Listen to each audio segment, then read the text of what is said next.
Hello, everybody. We are back with the next episode of our coach chat, and we are very happy to have with us today Simon Letchford. That is the guy in the middle you're seeing at the screen.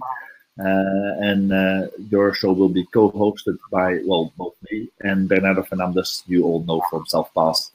But the floor will be for Simon Letchford. Simon is a originally English coach who's got a background at Hockey England and Reading, and moved to Belgium in 2012, where he's been a club coach at a couple of clubs, and recently joined full-time the Belgian Federation and the Belgian national teams as a head coach for the under-21 girls and assistant coach for the Belgian national women's team. But mostly today is going to be about getting a grip, because our topic for today is teaching the grip to our players, both young and experienced players.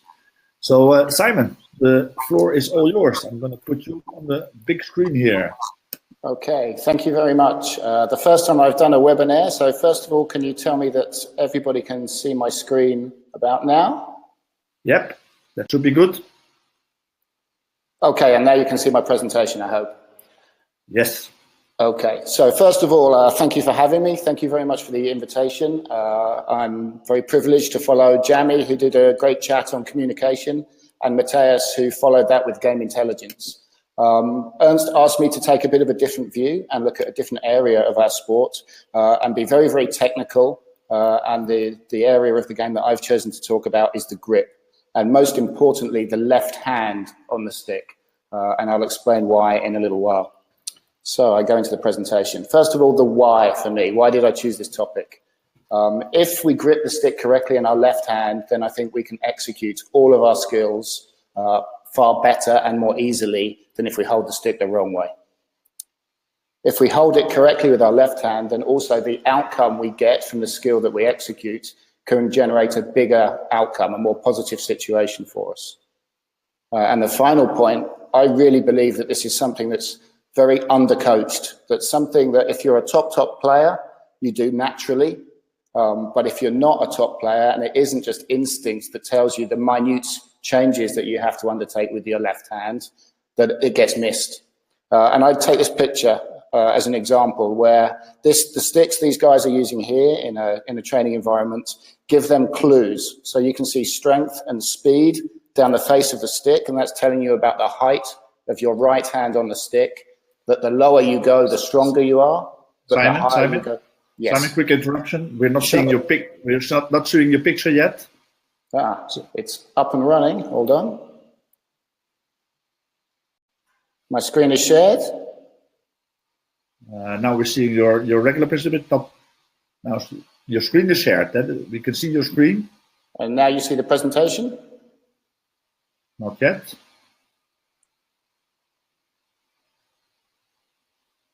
Nope. It's there, it's up.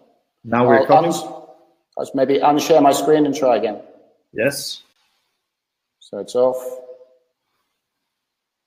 It's shared again now. You see my screen? Not yet. There we go. Okay. And now my keynote. Yeah, but not the presentation of your keynotes, and not in the show mode, in the play mode. It's in play mode on my laptop. Hold on. I come out of keynote.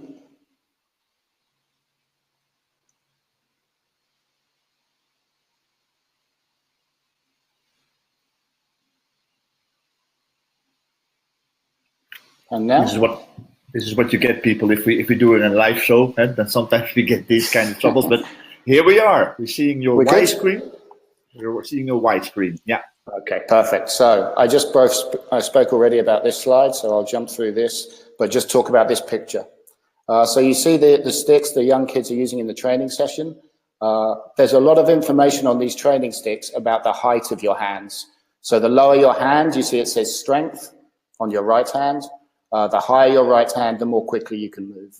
It also shows you on the grip, there's a red area at the top for a full hit or where your left hand is on the stick. And a black grip for where you might hit a clip hit. That's all fantastic, and there's a lot of information on the height of your hands on the stick, but I'm particularly interested with our left hand as to where it's rotated around the stick, and that's what I want to talk about. So, who's this for? I think this applies to absolutely every coach going, that clearly the youngsters taking up the sport for the first time, first and foremost, need to have fun, but need to learn the basics of the game and technical areas of the game. So it's super important for people delivering to kids at a very young age. Equally, that's the bottom left picture. On the bottom right, you see university students, where the detail there can be super important, where you really refine and develop your technical skills in your mid to late teens for the rest of your playing career. But also internationally, that players can make changes. So international coaches, whether it be national age group sides or senior international teams, can pay attention to this as well. And I see it within the Belgian women's team at the moment. We're already talking to players about how we can change their grips, even though they are where they are. And I think back to the 2013 European Cup in Bohm, when Tom Bohn scored a backhand goal against Germany, which was clearly off the back of the stick. And why was that? I think if you look back in the video, the left hand is the key. So young coaches and people delivering internationally, I think this is relative and benefits all. How am I going to do it? I'm going to go through some slides on here with some still pictures and some key points, and then I'll summarize with some video from various gameplay, which hopefully emphasizes the points I'm trying to get across. Where do I draw from? I draw from a number of different sports, and I think it's important in any one sport that you take the transferable elements of any other sport into your own game, and you take the learning that you can from there. Number of sports, any racket sport, or baseball, cricket, golf, anything with an implement, a weapon in your hands, there are different ways to grip it. And tennis, I think, is at the forefront of recognizing those different grips and coaching those different grips. So I draw this as a motivating element, if you like, for where I take this presentation.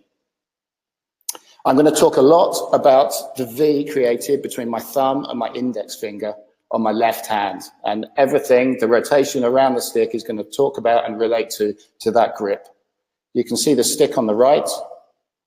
My main message will be that that V on my left hand should spend more time down the back of the stick and less on the top edge of the stick. Now, for different skills, you move around the stick, but for the majority of the time, my feeling is that young players especially spend too much time with the V down the top edge of the stick and not down the back of the stick.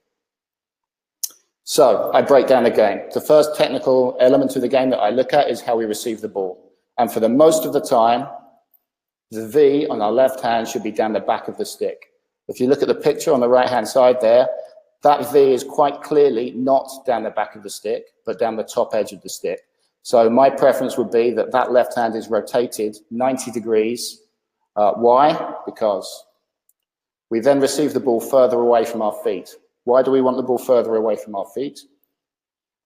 If we do that, the angle of the stick is likely to be that your left hand is further away from your body than the head of the stick. So the stick is angled down and towards the ball. So there's less chance or less likelihood of a bad first touch if we have the right grip. The further away we get the ball from our feet, the easier our vision becomes. And it should be, once we've received the ball, that the ball is at the bottom of our peripheral vision and we're looking at the game. The closer the ball is to our feet, then less vision we have because we're down here looking at the ball and not up here looking at the game. It generates space between our feet and the ball. From days gone by with England hockey, that was always called skill space.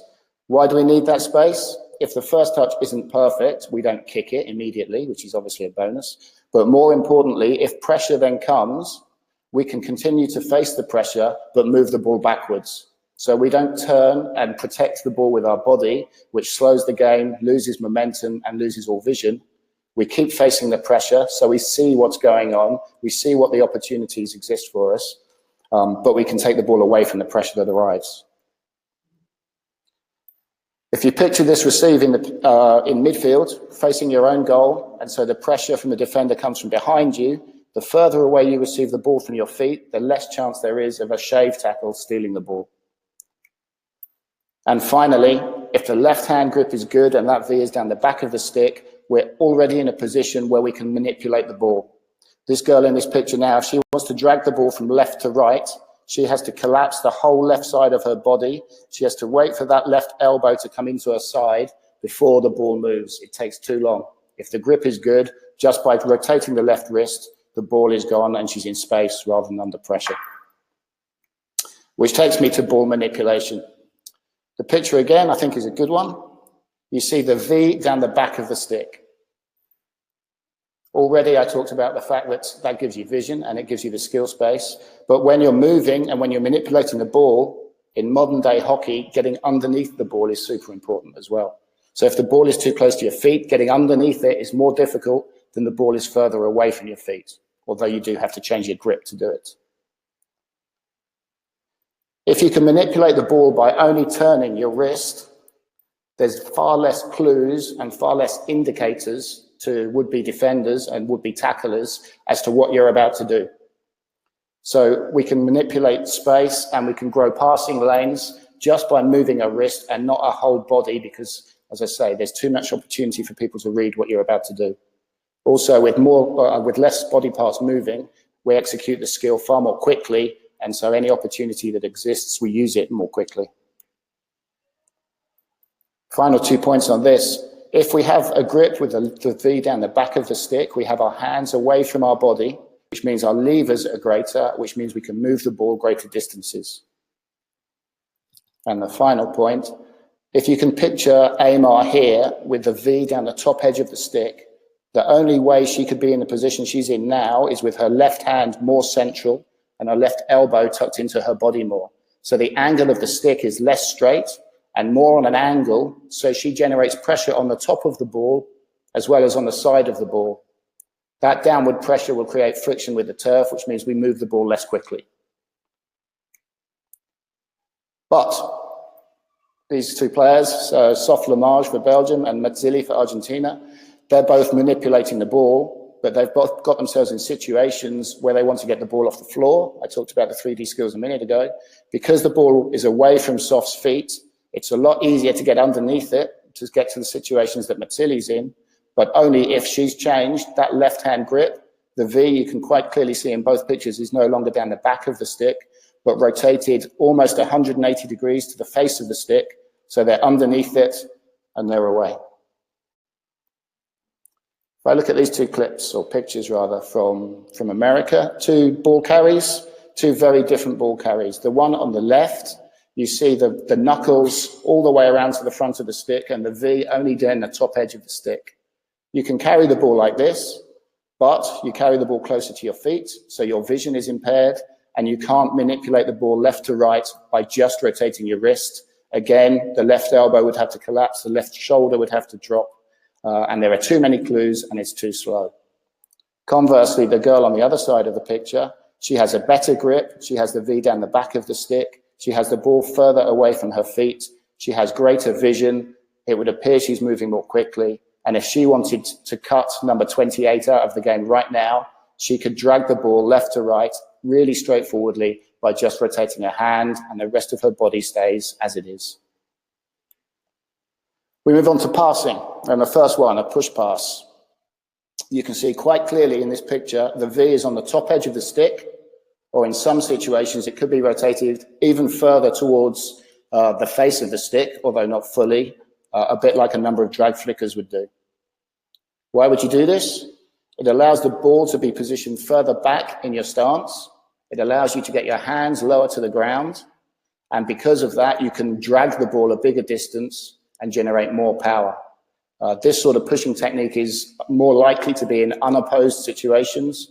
So transferring the ball around the back, playing the ball into midfield from a defensive situation, as opposed to in midfield, where maybe you need to get the pass away more quickly, or as a striker if there's no time for you on the ball. Further up the pitch, so this is a midfielder for Belgium, Paula Leclerc. You can see she's passing the ball off her right foot. You can see the V is now down the back of the stick, as opposed to the top edge or the front previously. She stayed with a grip, which is